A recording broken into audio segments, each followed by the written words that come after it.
241 long-form videos uploaded on YouTube in 3 years. Or was it 4? I don't know. All I know is this has been one heck of a ride. There are so many things I have discovered by doing this, and if you're wondering what it takes to succeed on YouTube, or if you're wondering if starting a YouTube channel is worth it now, or if you're wondering if you can quit your job and just do YouTube full-time and live the life of a millionaire with no worries, this is the video for you. Okay, so is it worth starting a YouTube channel today? The answer is no. Now, I know this probably goes against everything everyone says these days about how YouTube changed their life. If you are already running a YouTube channel, you probably disagree as well. But my answer still stands. It is still a no. Why?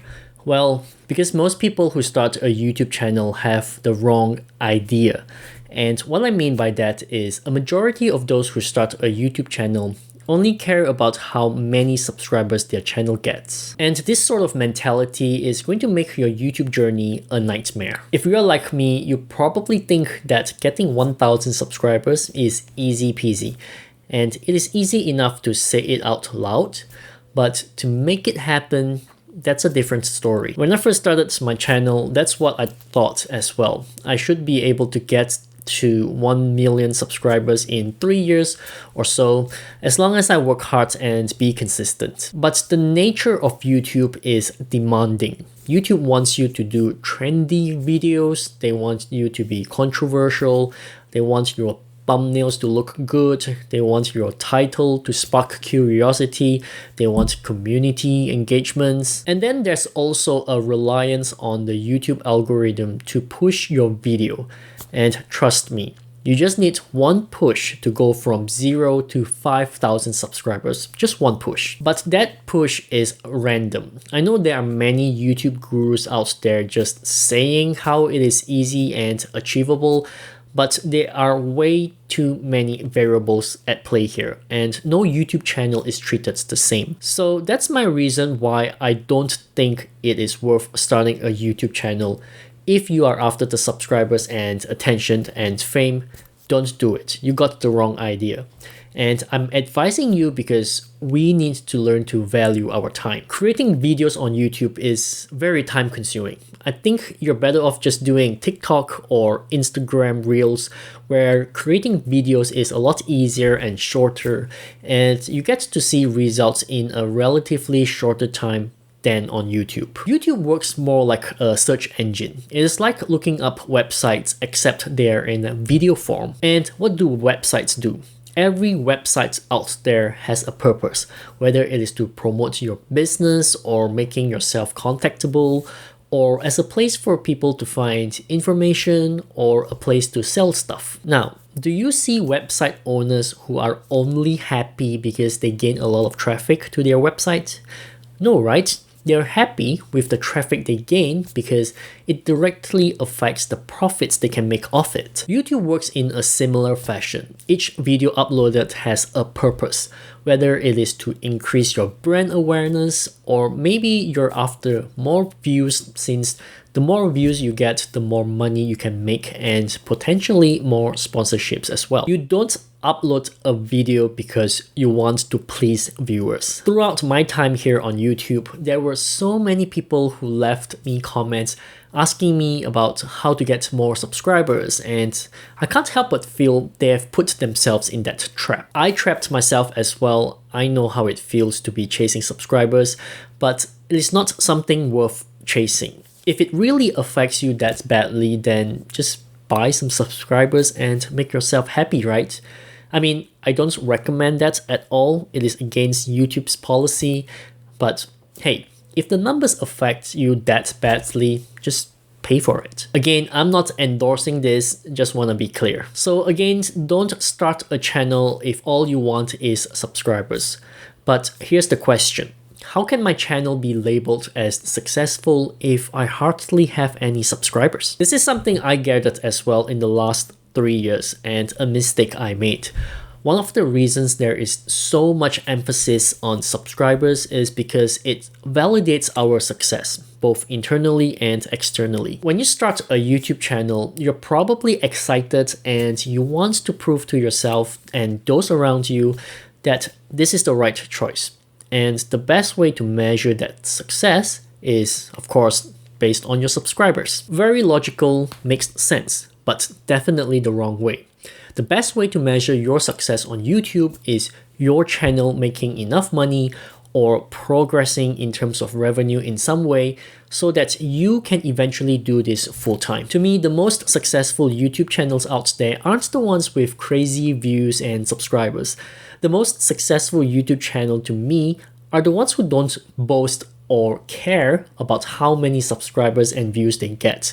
All they care about is how YouTube helps their business. Let me give you a real example. There are two channels out there. One has 8,000 subscribers and the other one has 16,000 subscribers. The 8,000 subscribers channel is making $120,000 a year, whereas the one with 16,000 subscribers is only making $1,200 a year. So tell me, which channel do you want to be? And this is actually a true story. I'm not making this up. The reason the 8,000 subscribers channel is making $120,000 a year is because he is gaining clients using YouTube and diverting them off YouTube and into his business. So he might be charging $1,000 for his service per client, and all he needs is 120 customers, which is entirely possible to get 120 paying customers from his 8,000 subscribers if he did it right. On the other hand, the one with 16,000 subscribers, all he relies on is views and YouTube ads revenue. Nothing wrong with that. That itself is a strategy, but it is a strategy that works mainly for well and truly established channels that get millions of views per video. What I'm saying here is it is not viable if that's the only strategy you have. I mean, even channels like MKBHD have other things on the site like his own merchandise and his own course. He's not solely relying on views either, even though each video he uploads gets 3 to 4 million views on average. I guess my point here is if you're running YouTube for fame and attention, don't do it. But if you're using YouTube as a platform to leverage on, then yes, go for it. And this sort of leads to my next point. Is it worth going full-time on YouTube, and is it possible to live the free life, traveling whenever you want, wherever you want? I'm going to say yes to this, but only if you treat YouTube as a business, just like many big YouTube channels out there. Now, I'm not a qualified accountant, nor am I a financial advisor, but this is just my experience. Running YouTube as a business comes with a lot of advantages. For example, tax deduction. Anything you buy and use to run your YouTube channel may be tax deductible. So say my microphone over here is tax deductible because I use it to record my audio. Or even the camera I'm using now is also tax deductible because I need it to record my video. If you are a big travel channel easily gaining millions of views, your travel itself may be considered as a business expense as well. I mean, it is not as simple as I put it for sure. You will need to speak with an accountant to get a better idea on what is possible and what is not possible. But that's the general idea. And this kind of ties back to what I said previously. If you're doing this for fame and attention, you're doing it wrong because you're not taking full advantage of your YouTube channel. If you're doing YouTube for fun, that's fine. But if that is indeed the case, then views and subscribers shouldn't matter to you no matter how small the number is. Okay, so you should start a YouTube channel only if the subscribers don't affect you and you run it as a business. Now, why is that so important? The reason is because YouTube can get very noisy at times. When you start a new channel, everything is peaceful and nice. But as your channel gains traction over time, it gets noisier and noisier. Soon you'll start to get comments on how your channel isn't big enough to be an expert, how your channel isn't growing and you have few subscribers, how you should quit YouTube, how you should change your thumbnails, how your videos are boring, how you should really run your channel. Basically, you will receive a lot of unsolicited advice that may or may not be helpful to your channel. And that advice can really affect you as well. You may end up creating videos that don't grow your channel. You may end up damaging your channel instead of growing it. You may end up burning yourself out. Now, if you have been listening to me so far, then none of the unsolicited advice can affect you. If you are clear on what you want to achieve out of your YouTube channel, then you're just going to keep going regardless. I know there are many big channels out there who keep creating videos regardless of what their viewers request.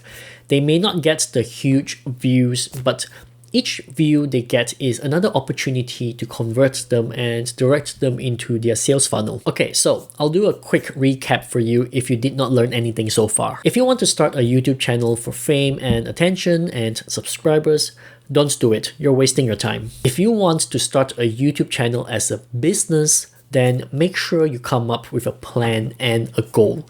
Create videos that align with your business goals and not just to satisfy the YouTube algorithm. And finally, build up a strong mindset.